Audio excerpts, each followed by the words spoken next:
लेकिन तालीम और अमल कुरान और हदीस के मुताबिक हो, नबी करीम सल्लल्लाहु अलैहि वसल्लम की शरीयत के मुताबिक हो। उसमें ये नहीं आना चाहिए कि हमारे इमाम से ऐसा है, आपके इमाम से ऐसा है, हमारे मिसलक में ऐसा है। ये अस्तगफिरुल्लाह सरासर हलाकत है। इसलिए कि फिर जब हमने कह दिया कि आपके मिसलक में ऐसा है, हमारे मिसलक में ऐसा है, तो नबी के मिसलक से को हमने छोड़ दिया जो अतीउल्लाह हो, अतीउर रसूल है, उससे हम खाली हो गए। जी, ये कभी नहीं हमें भूलना चाहिए कि दीन इस्लाम में इस तरीके से है, अल्लाह के प्यारे रसूल ने इस तरीके से किया है और इस तरीके से हमें हुक्म दिया है। सवाल करें तो इस तरीके से सवाल करें कि क्या नबी करीम सल्लल्लाहु अलैहि वसल्लम इस तरीके से किया करते थे। सवाल करें तो इस तरीके से करें, क्या नबी करीम सल्लल्लाहु अलैहि वसल्लम की इबादत इस तरीके से थी? ना कि मिसलक की, ना कि इमाम की, ना कि फिरके की। अल्लाह रहम फरमाए। ये सबको पता है कि जितनी भी जमातें हैं बख्शी एक ही जाएगी,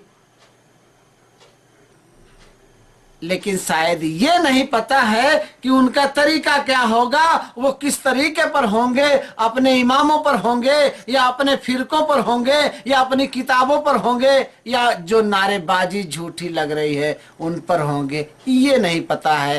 काश ये भी पता हो जाता कि वो जमात जो जिसकी बख्शीश होगी वो नबी करीम सल्लल्लाहु अलैहि वसल्लम के तरीके पर होगी, नबी करीम सल्लल्लाहु अलैहि वसल्लम के सहाबियों के तरीके पर होगी। उसके बाद ताबईन में से भी अच्छे और गलत हो सकते हैं, तबे ताबईन में से भी जितने भी लोग आने वाले हैं उनमें से भी अच्छे भी और गलत भी हो सकते हैं। गारंटी तो नबी करीम सल्लल्लाहु अलैहि वसल्लम ने ली, माय अना व असहाब, यानी जो मेरे तरीके पर होगा और जो मेरे सहाबियों के तरीके पर होगा वो बख्शा जाएगा। तो अब यहाँ बताएं इन जमातों में से कौन से लोग हैं जो नबी के तरीके पर हैं और जो सहाबा कराम के तरीके पर हैं, ये कोई बताए। फर्क कहां से आया? अगर हर जमात नबी के तरीके पर है और हर जमात सहाबा कराम की सुन्नत पर है, तो फर्क कहां से आया? जुदाई कहां से हुई? टुकड़े कहां से हुए? इख्तिलाफ कहां से आया? किताबुल्लाह और सुन्नत रसूल में कोई इख्तिलाफ नहीं है जी। और यही तरीका है सबको वापस लाने का और यही एक रास्ता है सबको वापस करने का, और कोई रास्ता नहीं है। और बात थी नमाज की कि इस्लाम का दूसरा अरकान है नमाज, जो वो सतून है कि वो सतून अगर न रहे तो बिल्डिंग रुक नहीं सकती। तो नमाज अगर नबी के तरीके पर नहीं है तो नमाज कबूल नहीं हो सकती। चाहे शाम सुबह उठते बैठते कितनी भी फर्ज और कितनी भी सुन्नत पढ़ो, कबूल ही नहीं होगी जब तक नबी के तरीके पर नहीं होगी। तो फिर हम हनफी तू हम्बली, वो मालकी वो सैफी, ये सब तो मार खा जाएगा ना मेरे भाइयों। मार खाने वाली बात है, पीट जाने वाली बात है ना। अकल पे ताला खोलें, इन धोखेबाजों को चक्कर से निकले। किसी ने दीन को तजारत बना लिया है, किसी ने दीन को अपनी शोहरत बना लिया है, किसी ने दीन को किडनैप कर लिया है। अल्लाह अल्लाह करे कि हमारे ये सारे इख्तिलाफ खत्म हो और हम अतीउल्लाह हो, अतीउर रसूल पर हो, ताकि जितने भाइयों ने कलमे पढ़े हैं सबकी इबादत कबूल हो, सबको अल्लाह ताला की रहमत कबूल हो, सबको अल्लाह ताला की जन्नत में नामत कबूल हो। अतीउल्लाह हो, अतीउर रसूल से बेहतर कुछ नहीं है। तो मेरे दोस्तों, ये दूसरा अरकान था इस्लाम का, कलमा शहादत, और ये दूसरा नमाज जो अहम सतून था, इसलिए इस पे टाइम थोड़ा सा हमने ज़्यादा लिया है। तीसरा है ज़कात, बीच का है ज़कात। गौर फरमाएं, ज़कात क्यों फर्ज की गई है? और ज़कात उस पर फर्ज की गई है मेरे भाइयों और मेरे बहनों जो कसमकस वाले लोग हैं, जो अल्लाह की राह में खर्चा नहीं करना चाहते, बहुत खींचातानी के बाद निकालना चाहते हैं, उन पर फर्ज की गई है। वरना जो अल्लाह का बंदा है, अल्लाह का वली है, वो तो अल्लाह की राह में अल्लाह के बंदों पर, अल्लाह गरीब और मिस्कीनों पर खर्च करने के लिए आंख बंद करके खर्च करता है। वो सोचता ही नहीं है कि मेरे पास बचेगा या नहीं बचेगा, मैं भूखा रहूंगा या मरूंगा, क्योंकि अल्लाह का नेक बंदा ना तो कभी भूखा रह सकता है, ना तो कभी दुनिया में कोई दिक्कत उठा सकता है, तो खर्च करने के लिए उसको कोई गम ही फिक्र नहीं है। ये जो ज़कात फर्ज की गई है वो कसमकस मुनाफिकीन के ख्यालात के ऊपर। तो बहरहाल यहाँ पर भी अल्लाह रहम फरमाए, हमारे पास अगर है माल तो ही हम पर फर्ज है। जब हमारे पास उतना माल ही नहीं है तो उससे भी हम बच जाएंगे, तो निकालें, जो भी निकालें। देखिए सदका जो है, ज़कात मुकर्रर की गई है साल में एक बार निकालने के लिए, और वो क्योंकि मौजू लंबा है इसलिए बाकायदे किताब दलील के साथ समझाना पड़ेगा, तो शॉर्टकट हम रोशनी डालेंगे उस पर।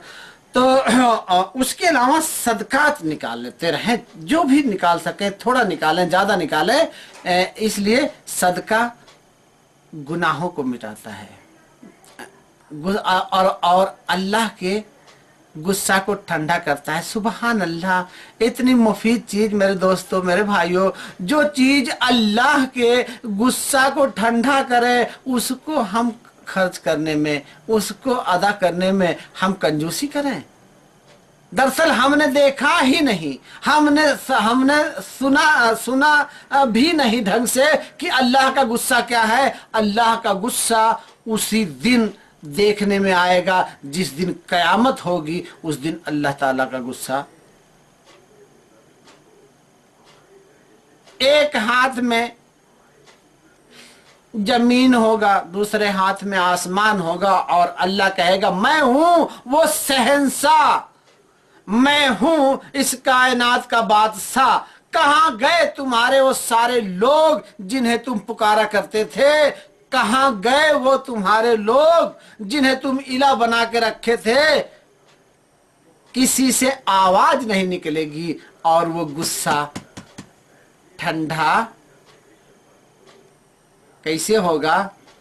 न आदम अलैहिस्सलाम अल्लाह को मना पाएंगे, न ईसा अलैहिस्सलाम अल्लाह को मना पाएंगे, न मूसा अलैहिस्सलाम मना पाएंगे, न इब्राहिम अलैहिस्सलाम मना पाएंगे।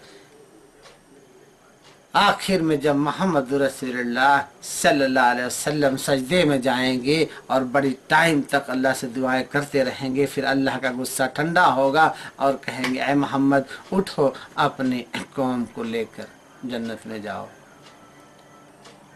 तो दरअसल हमने सुना भी नहीं सही ढंग से कि अल्लाह का गुस्सा क्या है। अगर यही इतना हम जान ले कि अल्लाह का गुस्सा क्या है, तो हम पूरी दुनिया की नेमत और पूरी दुनिया की ख्वाहिश हम भूल जाएं। ये कमियां हैं हम लोगों के अंदर। तो ज़कात की अदायगी में कमी नहीं होनी चाहिए, और वो साल में एक बार है, और उसको मतलब है कि ज़कात से ज़्यादा माल निकालते रहें, ये हमारे लिए और अफजल है। क्योंकि ज़कात से जितना भी हम माल ज़्यादा निकालेंगे साल में या हमेशा, वो हमारा सदका होगा। और सदका का हमने बताया है कि कितना बेहतरीन अजर है। सदका गुनाहों को मिटाता है, अल्लाह के गुस्सा को ठंडा करता है, और यही सब इबादत है जो बंदे को अल्लाह के करीब ले जाती है। जी, तीसरा है रोजा। रोजा अरबी में सोम है, इसको कहते हैं। सोम का मतलब है रुक जाना। रुक जाना का क्या मतलब है? चलते रहे, रास्ते में खड़े हो गए, ये नहीं। खाना खा रहे थे, हमने खाना बंद कर दिया, ये नहीं। शरबत पी रहे थे, शरबत पीना बंद कर दिया, ये नहीं जी, नहीं। रुक जाने का मतलब है कि हर उन काम से 1 महीने के लिए अल्लाह ताला ने, ये तजदीद ईमान का मसला आ गया यहाँ पर। हर काम से रुक जाना, उन कामों से जो बेफजूल, बेमतलब, बेमकसद हैं, जो अल्लाह को पसंद